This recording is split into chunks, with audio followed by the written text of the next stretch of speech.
Hi, everyone. Welcome back to your classroom. I'm your host, Thatcher Taylor, certified financial planner, and this is the Functional Retirement Podcast, soon to be the Retirement Fitness Club podcast, but that will be coming down the road in the next few weeks. But today we're diving into a topic that's outside my area of expertise, but also directly reflects how my clients experience their retirement journey. And today we're talking about fitness. We're going to take elements of your health and how they relate to retirement decisions. So, how it directly impacts your retirement. I know most of you are thinking of this, they're coming to this as retirement planning is a number game, 401ks, Social Security, investments. And yeah, those things matter. And that's what people pay me for. All the traditional retirement planning stuff. But after 15 years, there's another factor that directly correlates to the type of retirement that you experience, and that's your physical, mental, and emotional health. So today we're going to connect the dots between fitness, longevity, healthcare costs, lifestyle, how Social Security plays into this, how investments play into this, and how your retirement income strategy all gets affected from your health. And I'm going to give you a few ideas on how to take control of your future, both financially and physically. So let's get into it. Okay, we need to set the stage. First off, if you're watching this on YouTube, please go to subscribe and leave a comment with what you liked and didn't like. If you're listening to this on one of your favorite podcast platforms, usually YouTube or Spotify, make sure to follow this podcast. We're still growing like crazy. And make sure to share it with someone who you think this applies to. You're like, hey, I got a family member or friend or maybe myself, that a spouse that needs to think more about their health as they lead into retirement, because this is going to talk about all the reasons why health matters. Okay, so first thing, I know I'm kind of being a walking contradiction right now. I'm telling you that living longer exposes you to more risk in retirement. This is called longevity risk, the risk of outliving your money. So living longer exposes you to more risk. But I'm also telling you to go work on your health and wellness all at the same time, which could increase your lifespan. And you're like, well, then you're exposing me to more risk because you're telling me to live longer. Yeah, I am doing that because I think we can combat longevity risk. And I also think we can combat health risk. So I think the first place that we should go is life expectancy probabilities. I got a chart here. I know you can't see it. I know you can't see it on the audio version of this, on the podcast version of this. Let me see if I can move it over and share it in the YouTube version of this. Hang on. I might be able to actually. Maybe I can't. Yeah, I won't be able to. Anyway, it doesn't matter. Let me just tell you this. The average population, so just the regular person, the regular woman, I should say, has a 30% chance of living to age 90. The average male has a 19% chance living to age 90. And if you're married, at least one of you has a 17% chance of living to age 90. That's the average population. 31%. All these are, every data point that I'm going to say here is living to age 90. 31% lives to age 90 in women, 19% live to age 90 in men, 17% live to age 90 in at least one person from a married couple that's married through retirement. But what if you're a non-smoker in excellent health?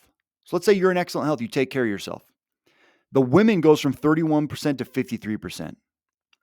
The men goes from 19% to 43%, over 2 times the health. And at least one of you in the couple, instead of going from 17%, and I'm sorry, excuse me, the couple version, 44% if you're unhealthy, goes to 73% chance that one of you lives to age 90 if you're healthy. So the 17% I said before on that one, retract that. 44% and 73% if you're unhealthy to healthy and you're married or you're in a couple, one of you is going to live to age 90.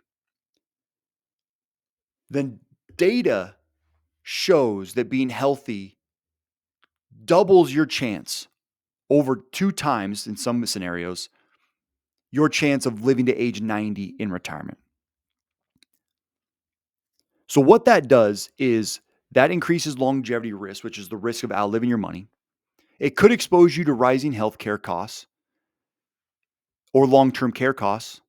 You're going to be exposed to more inflation over the years, potentially more market volatility over the years. You're going to be exposed to some more elements along the way. That's if you work on your health. So again, the contradiction. You're telling me I'm exposed to more risk, but you're telling me to work on my health. Yeah, that's exactly what I'm telling you. People who stay healthy in retirement tend to experience more financial flexibility, more lifestyle freedom, and less stress throughout retirement. All positives. So, we're going to break down how fitness affects your financial future in 6 big ways. Okay. I'll tell you what the 6 are, and then we'll go through them one by one. Your Social Security claiming strategy is 1, long term care is 2, spending on medication and surgeries is 3, reducing boredom spending and proper mental health spending is 4. Longer time horizon, your life longer means potentially more portfolio growth. More activity, since you're healthy, equals more spending on the things that you love. Those are 6 things that all impact your retirement. So, number 1, delaying claiming Social Security could increase your monthly benefits. So, when you're in good health, you're more likely to be able to work longer, which the longer you work, the more gets paid into the Social Security Administration, which increases your benefit. You get to stay more independent, and you have the ability to avoid needing any early income like Social Security. A lot of people that are unhealthy, retirement comes quicker, they got a shorter lifespan, they feel the need to access Social Security early at age 62. That's really important because claiming at 62 locks you into a permanently reduced benefit up to 70%. Waiting until what the current full retirement age is 67 for most of you if you're born after the year 1960. That's when you get your full benefit. And waiting to age 70, so from 67 to 70 gives you an 8% increase each year beyond that full retirement age that I mentioned. So your health allows you to delay Social Security, plus your health gives you a longer lifespan, which means you're going to get to maximize larger benefits later in life. You get to surpass the famous break-even point that everyone talks about. You can get up to 76% more income by waiting from 62 to 70. So better health equals more time and confidence to delay claiming, and then it adds up to significantly more income from your Social Security benefit because the Social Security benefit gets a cost of living adjustment every single year. And so you're getting that benefit and you're getting the cost of living adjustment. So you're giving the adjustment, which is a percentage off bigger amounts by waiting to claim. Next is long-term care. One of the potentially most expensive and disruptive risks in retirement is needing long-term care. For example, a private room in a nursing home can cost over $100,000 a year. In-home care, assisted living or memory care are usually cheaper, can be cheaper, but they can still eat through savings really quickly. While not all long-term care needs can be prevented, many can be delayed or even avoided with better physical health.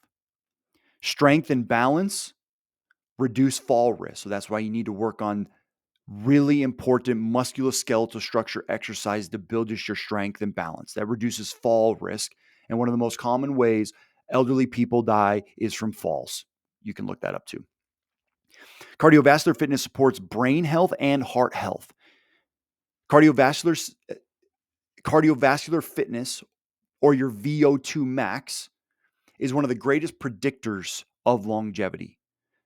So if you're wanting to live longer and you're wanting to maximize your retirement, working on some walking, some hiking, some biking, maybe a little bit of running if you can still do it, supports the health that you need.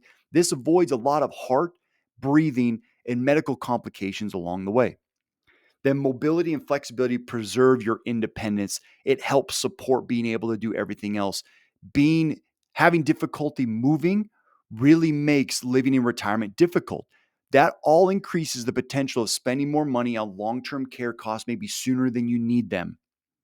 The healthier that you are and the longer that you exercise and work on your health increases your ability to stay in your own home and take care of yourself, which, as I spoke in the last podcast about what is retirement, I talked a lot about control. Retirement is control. You can live on your own terms, and that helps to avoid the massive drain on your assets. So I talked to you about me being a walking contradiction. Working out helps you live longer, but working out exposes you to longevity risks. Working out isn't just about how long you live, it's about the quality of how you live while you're living. That's the health span, the quality of living while you are alive. That's what fitness does and how it impacts the usage of money in your retirement. Next is the spending on out-of-pocket medical costs. I talked about long-term care. That's something very specific. You usually have to get a long-term care type policy, utilize some other insurance type policies for long-term care, or pay out of pocket for long-term care. But that is very specific towards the end of life with the assistance that you need. I'm talking about along the way, the medications and the surgeries and the dental care and everything else you need in healthcare along the way. Fidelity estimates that a 65-year-old couple retiring today will spend over $300,000 on healthcare alone. Imagine you've lived to 90 or longer, you're still going to need some medical expenses. It's unavoidable. But you could spend more if you're unhealthy. A healthy retiree is more likely to avoid chronic conditions like diabetes, high blood pressure, and heart disease, which means less in medications. I'll get to Medicare in just a second. A healthy retiree is also more likely to stay off costly prescription medications that they need for the remainder of their life. I'm talking initially, you can think about prescription medications that are one-off, very acute, attack some symptoms, you get sick or whatever, and it takes care of it. But some people need to be on prescription medication for the rest of their life. Very, very expensive. A healthy retiree reduces the need for surgeries or hospitalizations. Now, you're going to say to me, well, if I'm working out, I might get injured. That's correct. I have a 70-year-old client, works out regularly, messed up his shoulder, I think a torn labrum. But the doctor said, hey, man, you're in pretty good shape. You can still do a lot of stuff. You probably don't need to fix this. The risk of going under the knife is very high, but because they take care of their body, they don't need to. All the other structural pieces in their shoulder still function really well. I have another client who has a really bad back. It's a disaster, but they don't do really anything to take care of it. The doctors are terrified of sending that person under the knife for a surgery. So they're going to have to pay out of pocket for some physical therapy, which could be very valuable, but they got to pay out of pocket for it. They don't get complete coverage. What if they had done some consistent exercising along the way to protect that? Health and wellness reduces the need for surgeries and hospitalizations. It also helps with recovery. It just improves your quality of life. And you're saying, well, we got Medicare. Well, let's talk about what Medicare covers. There's Part A of Medicare, which is your hospital insurance, covers some inpatient hospital care, skilled nursing care, hospice care, and some home health care, but only for specific limits of time and after you spend a lot of money out of pocket. Part B is medical insurance that covers doctor visits, outpatient care, home health care, durable medical equipment, certain preventative services. That comes out of your Social Security checks, but you could go get some other insurance as well. Part C and D, Part C is the private insurance option that combines Part A and Part B coverage and often offers the additional benefits like vision. That's what you would be paying for if you want to go outside of the Part B that comes out of your Social Security check. It also covers vision, dental, hearing coverage. Then Part D is prescription drug coverage, provides coverage for prescription drugs according to your wallet. You're still potentially going to pay for a lot of this stuff. But even paying for this, you're still going out of pocket for a lot of the big costs. This doesn't cover everything. So medications and surgeries are ways that you can avoid spending in retirement by putting a little bit of time and effort into your health. All right, number 4, the next one is boredom in spending, your mental health. There's a hidden cost in retirement that most people don't plan for, and it's boredom, anxiety, depression, loneliness, mental health. When retirees aren't active or engaged, it could potentially lead to useless overspending on convenience and entertainment. So unhappy spending, just trying to spend money to find something to do. This is also emotional spending.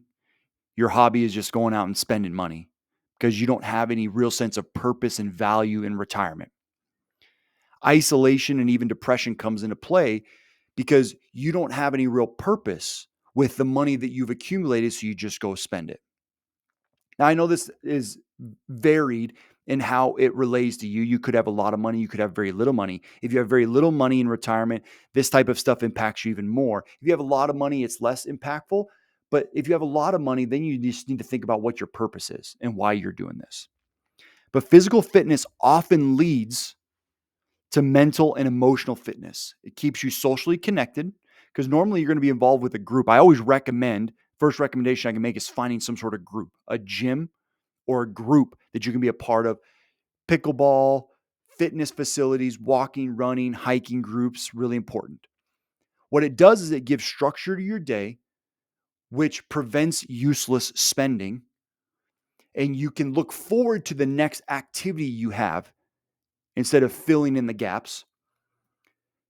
This all leads to supporting mental health. It keeps you sharper, it keeps you positive, and it keeps you forward focused. You get excited about the leaps that you're making in your physical health. The bottom line is the more active you are, the less likely you are to spend out of boredom and loneliness.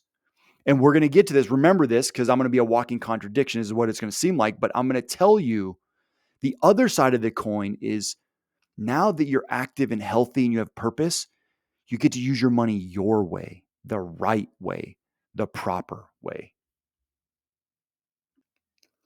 All right, let's get to the sexier stuff, the investment stuff briefly. We're not going to dive into the details of investment. I have other podcasts on that. We're going to talk about the long-term portfolio growth. When you're healthy, your retirement time horizon is longer. If you're living to 90 as opposed to living to 80 or 75, it means your investments have more time to grow, which is a positive. That matters because a longer time frame equals more exposure to compounding returns, equals potentially more income if you're utilizing your assets as income in the future. With more growth in a longer time horizon, you may be able to maintain a higher equity allocation that helps you to know that you're not going to draw down as aggressively from the beginning. If you're taking care of your health, you can assume that you're going to live longer so you can expose yourself to a little more equities and navigate your distributions earlier. This also helps you to create more flexible, dynamic income distribution strategies where you can weather the storms a little bit better. If you have a condensed retirement and you're over distributing because you want to spend a bunch of your money, you don't want to leave a bunch behind, it exposes you to a lot of risk in the event that the market doesn't support that. But if you live longer, the market could help support a better income distribution strategy. So the longer you live and the healthier you are, the more your money can work for you. And we talked about the few things before where you're spending less on medications, you're navigating long-term care a little bit better, you're getting a more clean retirement distribution strategy from your assets. And so it limits the assets from being drawn down. It works more smoothly. You're removing the variability in the income and the spending on a regular basis because you're controlling medical expenses, and that leaves more money in the portfolio that's going to get more long-term growth. So you're actually cultivating wealth in retirement, or if you don't want to cultivate more wealth, the more growth in the base amount of your portfolio allows you to maybe spend a little bit more, which is a win-win. All right, and I promise you I'd get to this part. The walking contradiction. I said, don't get bored and spend too much. While at the same time, I'm telling you, get active and spend more. This could be one of the things I need you to be aware of if you are very active, but it also could be the best part. Being healthy in retirement often leads to more spending, not less, but it's spending on the things that you want most. You're thinking more clearly, you're active, you're healthy, you're happy. Maybe you want to travel more. You're healthier, so you are more confident to be able to ride in a car for a little bit longer, get on a plane, move your suitcases around. There are more active hobbies where you want to get out and do more, maybe ski or cycle. You maybe do get to spend more time with grandkids or family. You're more comfortable doing that because you're healthier. There's more golf, hiking, biking, or volunteer work. That's the retirement that people dream of, that people don't feel confident enough that they can achieve. That's the retirement you want when your spending is aligned with purpose. So I'm telling you to potentially increase your spending on things that make you happy, that give you purpose, that make your retirement more fulfilling. If you plan for it properly, you can enjoy that freedom without fear. That's the planning component. That's attacking this early.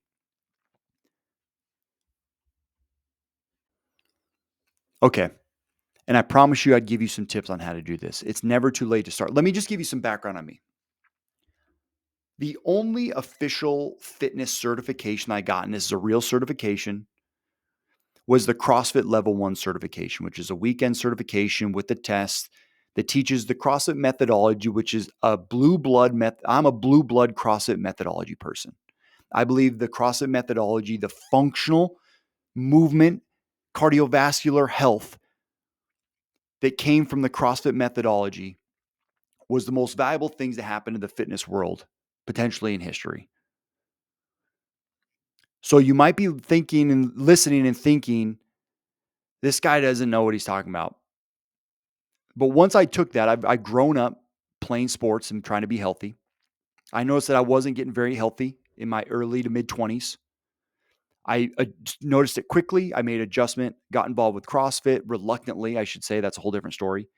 But now I've been involved in the CrossFit world for about 13 years. I coached for almost 9 years and saw the impact firsthand of what fitness does. Now, you don't have to do CrossFit. I'm not saying go to your nearest CrossFit gym, but I'm also saying go find your nearest CrossFit gym with a good coach. But doing something helps. Doing anything helps. Small changes lead into massive results, especially if you haven't been working out or consistent with fitness. Walking daily is huge. Resistance training, utilizing barbells, squatting, pressing, lunging in a variety of fashions a few times a week. Just start maybe 2 times a week. It's going to be unbelievably valuable. Working on flexibility and mobility work. What I would suggest is if the first place you start is go to YouTube and you just search in YouTube after you subscribe to my channel. If you're watching this on YouTube, Google hip isometrics, shoulder isometrics, back rotational work. Any of these flexibility and mobility exercises, go into the knees over toes guy. Look up the knees over toes guy. He's phenomenal. Can help you incorporate a couple times a week working on your flexibility and mobility. And then staying socially and mentally active. Get involved in the community, get involved in groups, get involved in a pickleball club, a hiking club, cycling club, biking club, golf club to help you stay socially and mentally engaged. It all adds up. Don't expect a change in the first week. In fact, I wouldn't expect you noticing much in the first couple months, but then all of a sudden, it just adds up. This is a lifelong pursuit. You need to change your lifestyle and engage in it more specifically. That's why I call this all the functional retirement. It's going to be part of the mission of the Retirement Fitness Club when I build it, but you want your money to support your health and your health to support your lifestyle. So here's your challenge. This week, I want you to do one thing for your financial fitness and one thing for your physical fitness. Go double check all of your investment contribution amounts. Check your taxable accounts, your 401ks, your IRAs, any Roth IRAs if you can't make contributions. Go make sure you're contributing the proper amount that's going to help achieve your goals. If you don't know what that is, reach out to me. All my contact information is below. 2, for the next 7 days, go for a walk every day. First day, start off with 20 minutes. The next day, start out with 25. The next day, start out with 30, then 35, then 40, then 45, then 50, and then finish with an hour walk on the last day. You could go check your Social Security. Log into ssa.gov and check your potential Social Security benefits if you're not there yet. And then go do a 20-minute strength session. That could be push-ups, could be sit-ups, could be some air squats, could be some lunges. Retirement success doesn't come from one big decision unless you win the lottery. It comes from a lot of small, consistent actions financially, physically, mentally, emotionally over a long period of time. Where I can help is building the financial plan. I feel confident enough to be able to talk to you about your health and your wellness and your longevity. In fact, it's important to talk about how long we think we're going to live. What does retirement look like? How do you feel about it? What's your experience? What's your inspiration? What are your fears? That helps us lead to the retirement you're working towards. If you need help doing that, ProPathFinancial.com, the link's below. Schedule a call. Thanks for listening. Take care. I'll see you next week with the next podcast.